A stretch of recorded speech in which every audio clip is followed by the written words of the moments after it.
Hola, hola familia, bienvenidos otra vez al podcast A Ciegas con Isamari.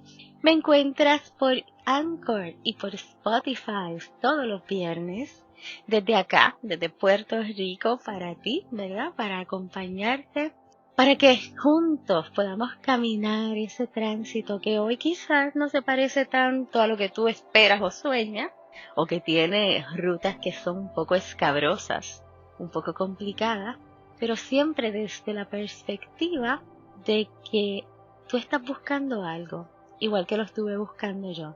Siempre desde ese espacio de que en mi vida hay algo más y que todo lo que llega a mí obra para mi mayor bien. Esa es una de las cosas que más entendí dentro de mi proceso de vida, que todo lo que llega a mí es atraído por mí, no es por una casualidad, y que si llegó es porque necesitaba algo de ello. En ocasiones vemos las situaciones que nos ocurren como procesos injustos, como cosas que realmente no debieron haberme ocurrido a mí.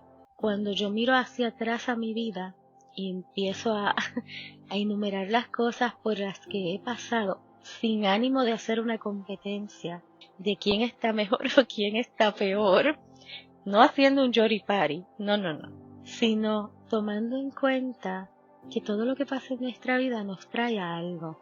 Y esto lo he plasmado muchísimo en mi libro, en Yo elegí ver, este libro que ya el 16 de junio está disponible, que para mí es un nacimiento de una historia, un nacimiento de una historia que me guía a mí, porque fíjense que el libro no solo está escrito para que tú lo leas, está escrito para que yo recuerde, para que yo cada vez que sienta que estoy agobiada, que no logro las cosas, que las situaciones que suceden son injustas, pueda tomarlo y decirme, tú lo has logrado antes, puedes volverlo a hacer.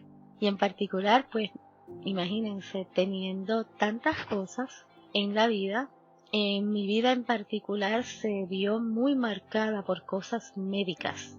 Mi salud siempre fue lo que estuvo quizás en la mira, en desbalance. Siempre yo pensé que era la persona frágil, esa persona débil, esa persona muy enfermiza. Porque a pesar de que he contado muchas cosas que han pasado en mi vida en cuanto a las enfermedades, he dejado otras, ni siquiera las hablo mucho en el libro tampoco, porque han sido cosas que han sido transitorias, que no les he prestado tanta atención y que no han necesitado tanto tratamiento. Pero dentro de mi vida desde niña, sí hubo muchas complicaciones. Complicaciones que al momento de yo ser niña entendía que eran injustas y veía muchas como si fuera una bombita de tiempo, como el hecho de, bueno, en mi libro hablo de cómo se me hablaba de la comida y cómo se me hablaba de la comida en un ámbito de una niña que nació en Puerto Rico, un lugar donde nuestra cultura gastronómica tiene mucho de todo. Tiene mucho arroz, tiene mucho frituras, tiene mucho azúcar. Tú eliges, claro está, ¿verdad?, lo que deseas comer, pero pues naciendo en una familia puertorriqueña que todos los días tiene un plato tradicional en su mesa y que para ti tenga que ser diferente, pues te hace cuestionarte porque una galleta es buena para uno y a mí me podía matar. Yo creo que esa fue una de las cosas que más a mí me marcó en mi vida y la hablo mucho en el libro. Esa frase de eso te mata era como una condena silente que había en cada decisión que yo tomaba. Yo sé que lo hacían sin la menor intención de torturarme, pero básicamente así se sentía. Se sentía así escuchar, no, si ella se come eso la mata. Si a ella le da varicelas, por ejemplo, las tiene que pasar en el hospital. Si a ella la pica una hormiga, la mata. Si a ella le da X o Y enfermedad, la mata. Entonces, más que todo con la comida, el hecho de que tu comida te mate crea un miedo muy subconsciente que está grabado en ti. Y les digo que es un miedo que dura muchísimo y que a pesar de que hoy ya yo no tenga diabetes, porque bueno, fui trasplantada, ¿verdad? Con mucho éxito hace 2 años atrás, todavía hay cosas que yo no me animo a probar y que cuando quizás me salgo de ese pensamiento y voy y pruebo algo, todavía tengo que trabajar con mi cabeza y decirle que esto no me mata, porque muy dentro de mí se creó ese miedo. Entonces fue un miedo que yo vi muchas veces, que yo escuché muchas veces, que dentro de mi vida era normal escuchar eso, quizás diario. Y fíjense que esto no era por, como les digo anteriormente, no era por animosidad de tortura, no era eso. Es que a los padres de los niños que nacían con diabetes en ese tiempo, se les enseñaba de esa forma, se les estructuraba. Recuerden que yo lo que les estoy contando es mi experiencia, desde mi percepción. Si alguien más tiene una experiencia distinta, se respeta y se honra. Yo estoy contándote la mía, desde cómo yo la viví.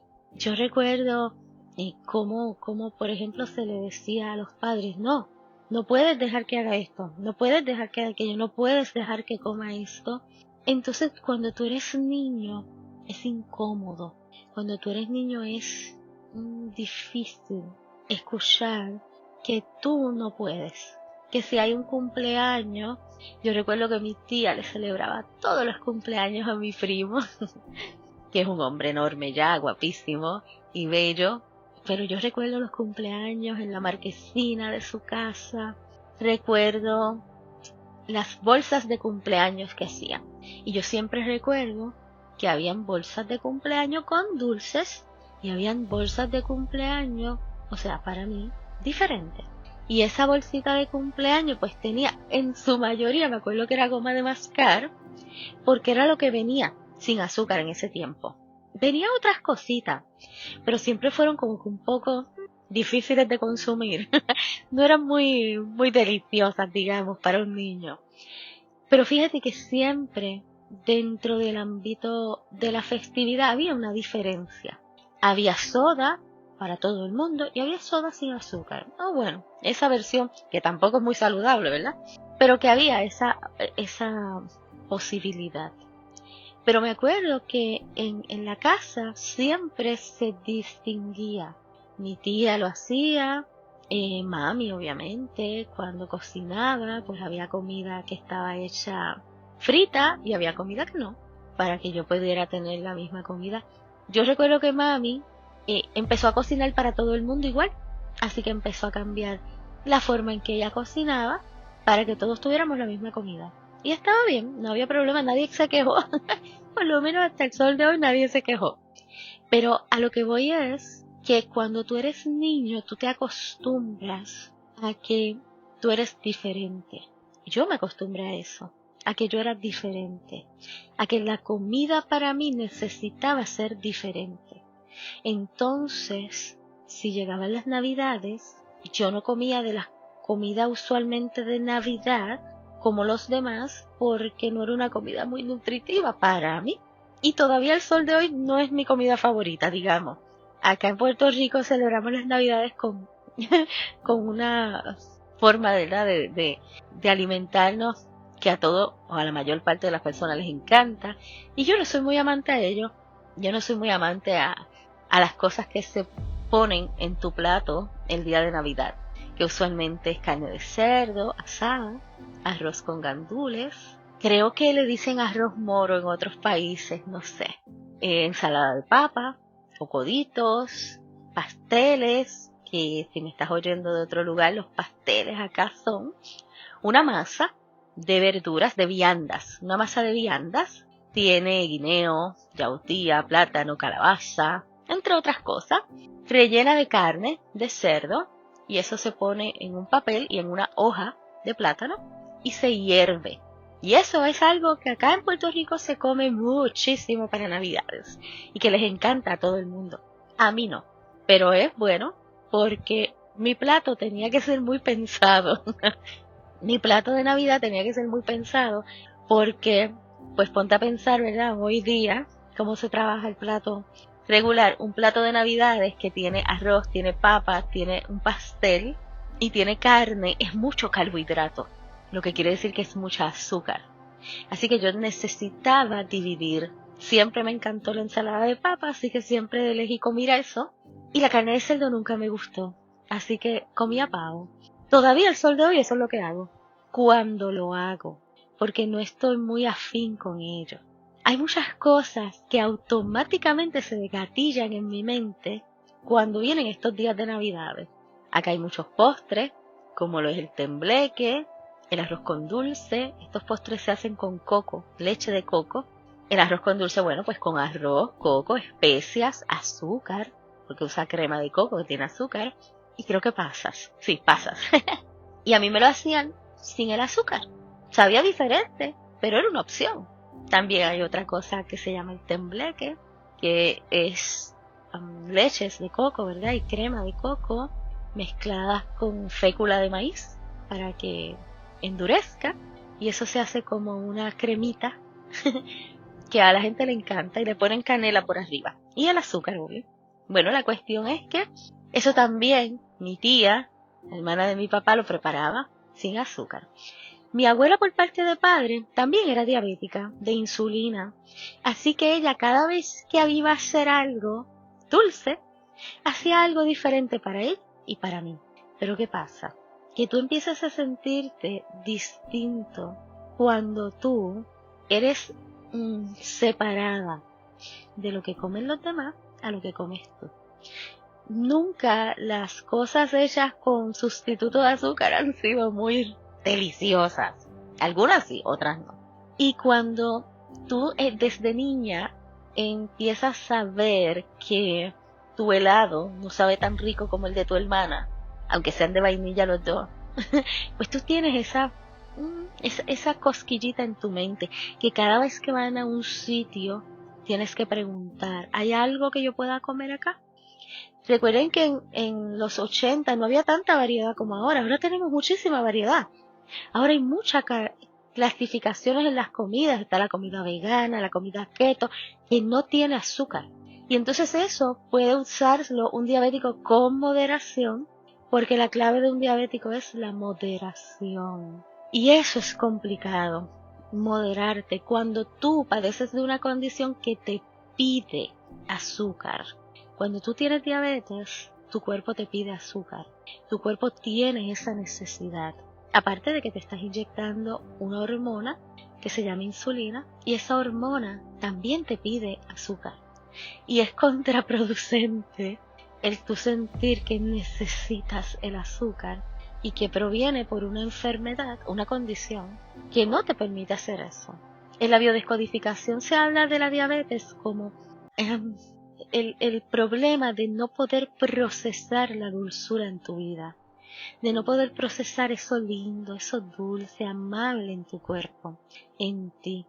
También se dice que es el no sentirte suficiente, el no poder, pensar que lo que tú haces ya es suficiente. Yo nací con diabetes, así que cuando yo vi en la biodescodificación a qué se asociaba esto, lo vi entonces como algo que pudo haber pasado en el embarazo. Una falta de apoyo, quizás una falta de compañía, una falta de dulzura.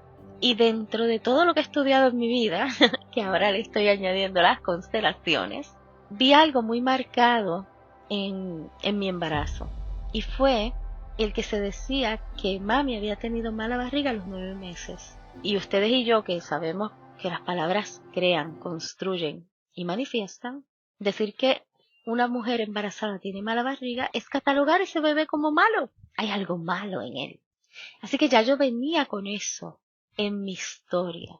Cuando me trasplantan y entonces ya yo dejo de ser diabética, se elimina de mi vida el deseo de comer azúcar. Yo no he tenido deseo de comer algo dulce. Recuerdo que cuando llegué del hospital, mi papá me trajo algo dulce de la repostería, no recuerdo qué, con la intención de que yo me volviera loca y me lo comiera, y yo no lo quise. Y no lo quise porque no tenía deseos. Aún, obviamente, una dieta pues libre de azúcar es mucho mejor para todos. Eso lo sabemos tú y yo, ¿verdad? Que una dieta sin azúcar es mejor para todo el mundo. Pero ahora se me hace mucho más fácil llevarla, porque no tengo una condición que me dé necesidad de ello. Y obviamente tengo un nivel de conciencia diferente, un nivel de conciencia que me dice que la diabetes fue un síntoma de algo en mi vida, un síntoma de alguna emoción atrapada en mi vida y que la iba solucionando.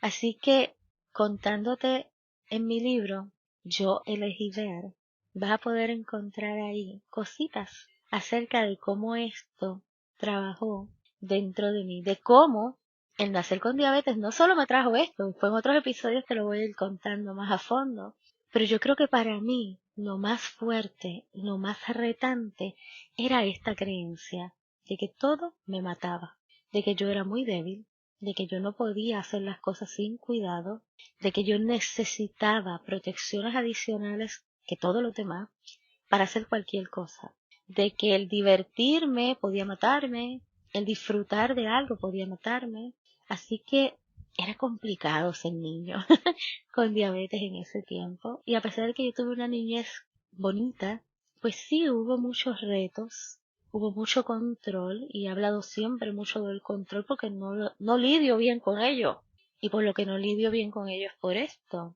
porque desde niña fui muy marcada por el exceso de control. Y el control empezaba en la comida, en lo que yo elegía comer, en lo que otros decían que yo podía o no comer. Fíjense que ahora que les cuento esto me acuerdo que una de mis doctoras atendía niños.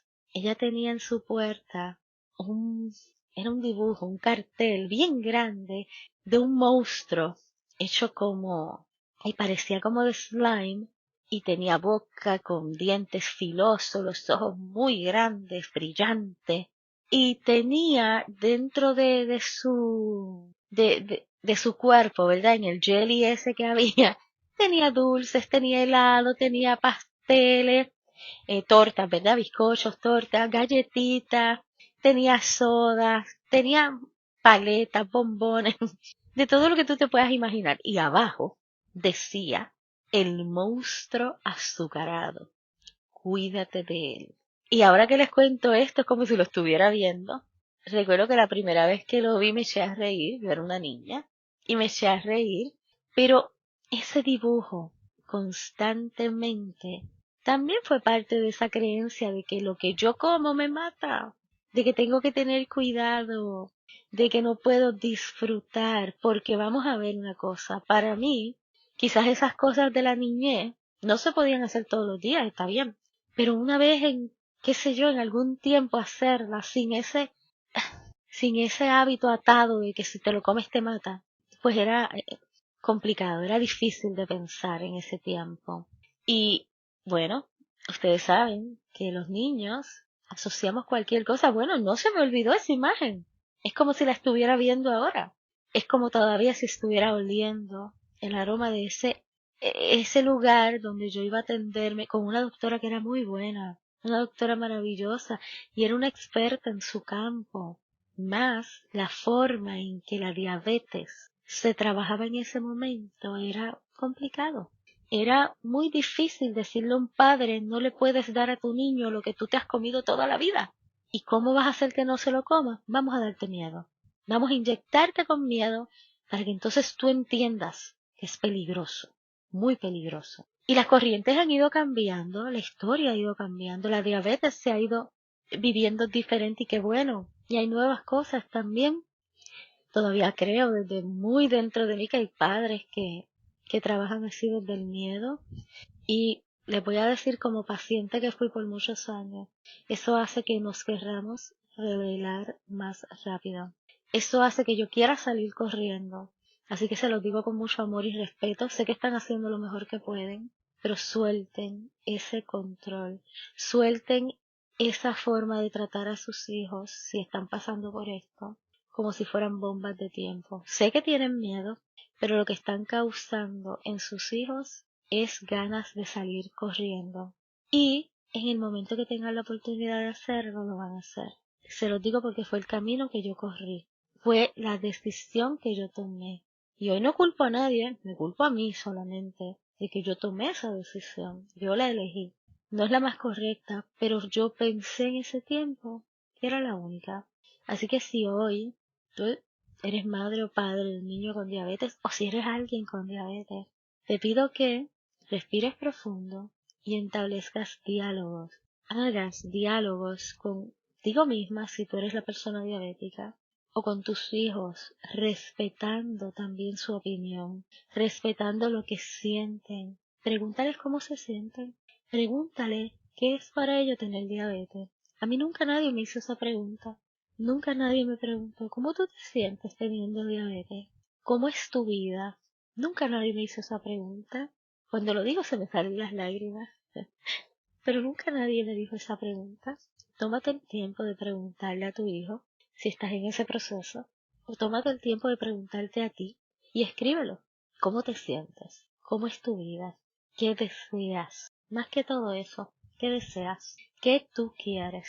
Son preguntas que van a hacer que tu control contigo misma sea mejor, o sea, tu control de diabetes, y que con tus hijos también puedas llevar una relación de respeto y no una relación de control y castigo. Miren que el hecho de que a ti te dé miedo con un doctor, se lo voy a decir a tu doctor y ya tú verás, no es favorable, no es bonito que un niño crezca con el pensamiento de que un doctor, un dulce, una galleta, tienen el control de su vida, el control de su felicidad. Eso es frustrante. Y te lo digo hoy con todo el corazón. Toma el tiempo de escuchar, toma el tiempo de preguntar. Y si eres tú quien está pasando por la situación, toma el tiempo de sentir, de escribir lo que sientes y de escribir lo que deseas. Y haz un acuerdo contigo mismo, haz un compromiso contigo de cuidarte, pero también de sentirte y de escucharte. Sabes que mi libro está escrito con mucho amor, yo elegí ver, y que lo puedes conseguir en Amazon. Búscame en mis redes sociales, Isamaria Ayala en Facebook y en Instagram para que tengas mayor información. Igualmente en YouTube, como Isamaria Ayala. También búscame los viernes a las 7 de la noche por YouTube en Sabias y Adictivas, donde también voy a estar ahí con toda la información acerca de mi libro. Y si gustas que hablemos, que empecemos a trabajar una mejor manera de cómo llegar a lo que tú quieres sin lastimarte en el proceso, puedes escribirme o dejarme un mensaje por WhatsApp al 787-220-5978. Gracias por escucharme. Chao.